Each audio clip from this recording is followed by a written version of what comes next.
दर्द दिल के लिए बुलाया गया इंसान को अपना मामले के लिए काम नहीं कर सकते। अल्हम्दुलिल्लाह अलीपुर की मजहबी समाजी शख्सियत जनाब डॉक्टर असार साहब और सहाफत के चंद उस्ताद मेरी मुराद नवीद बार साहब उन्होंने जी काबिश की अलीपुर के विरसा को बचाने वास्ते यानी कि स्टेशन जो 1927 बनया है 127 साल पुराने साड़ी विरसा है ये अखीर रकम ने 35 लाख रुपये ला के बचाया है। अल्हम्दुलिल्लाह बड़ी अच्छी काबिश है। असी इन्होंने मुकम्मल यकीन कराते हैं जानी माली तौर पर साड़ी जितनी भी लोड़ पई अल्हम्दुलिल्लाह वसीयत मैं साबका मंत्री सदर भी हाँ और कपड़ा एसोसीएशन में भी सदर हाँ असी हर किस्म के ताल्लुक करने जा रहे हैं इंशाअल्लाह। मज़ीद अल्लाह ताला इन्होंने होर ऐसे काम करने तौफीक देवे जिन्होंने अल्लाह तला तरफ राजी हो। सर साहब तुम साबका सदर हो ठीक है थोड़ी पहले भी अलीपुर जटाबाद से अच्छी कामयाब ने दवाई अहमद कमा जी थोड़ी जनाब जी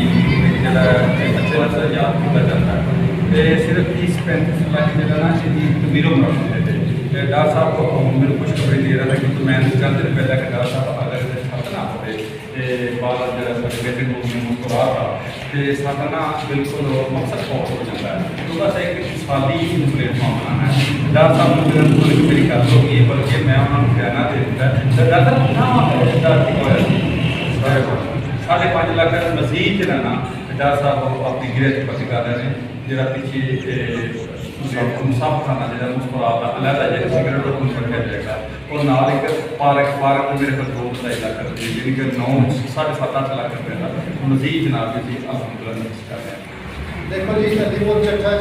अल्लाह तबारक तआला ने बड़े बड़े सरमायादार पैदा किए हैं लेकिन सरमायादार होने नाल अल्लाह तबारक जिन्होंने तौफीक देता है उन्होंने अपने कामों से चुन लेना। मैं देखा है कि कोई सैलाब आया है कोई मुल्क आफत आई है या अलीपुर के गिरदनवाज को मसला सैर होया तो डॉक्टर अहसान साहब ने बढ़ चढ़ कर हिस्सा लिया। असी इन्होंने जी काबिश है उन्होंने एप्रीसीएट करते हैं और अलीपुर के जितने महीर हजरात ने सरमायादार ने जोड़ा कोई ये काम कर हिस्सा पाना चाहते हैं उन्होंने रिक्वेस्ट उन्होंने करने कि डॉक्टर साहब का दस्तरबाजू भरन असं भी भरने ताकि अलीपुर जोड़ा है अपनी मददात का काम शुरू होया है एक मिसाली काम हो सके। सर साहब असं थोड़ी गल की नफी नहीं करते असं तकरीबन 20-25 तो ये काम जोड़ा ना जबीर मुरब्बत का चाहिए ना ही इस ऐलान किया है और ना ही डॉक्टर साहब के शाना शान है और ना ही मेरे और साढ़े रफ्तार के मिजाज के मुताबिक है कि असं किसी की रिक्वेस्ट करिए लेकिन अल्हम्दुलिल्लाह सुमा अल्हम्दुलिल्लाह डॉक्टर साहब ने अपना वादा कर लिया है ये भी हो जाएगा इंशाअल्लाह ताला। अगर तुम ऐलान किया है तो अपने हथी आप भी आग ला सकता है असी बिल्कुल ऐलान नहीं करते ना ही असा पहले भी झुल चुकी है ना बाद चुकी है अल्लाह के फजल ने मेरे मालिक साडा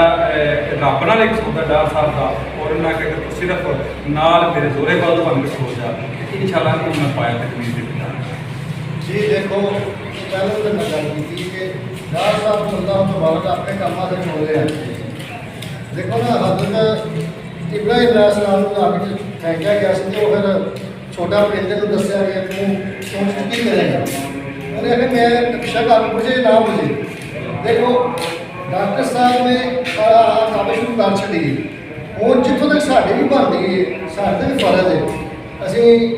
जानी तौर पर माली तौर पर वक्त दे के डॉक्टर साहब के नाल इन्होंने जी अलीपुर वास्ते काम कर रहे हैं मैं एप्रीशिएट करिए चाहे माली तौर पर करिए चाहे जानी तौर पर करिए चाहे वक्त लगा करिए ठीक है। यानी कि इसके जो एक मौजूद शहरी होने के नाते एक दर्द जी जी जी देखो ना एक लीडर होता है लीडर समाया भी लावे टाइम भी लावे सारा कुछ लावे लेकिन जो एप्रीशिएट करोगे तो लीडर का होर हौसला बनेगा उन्होंने दिल तरबियत मिलेगी खुशी होएगी जो मखलूक खुश होगी अल्लाह खुश होगा जो अल्लाह खुश होगा इंसान को तमाम बहुत शुक्रिया बहुत शुक्रिया।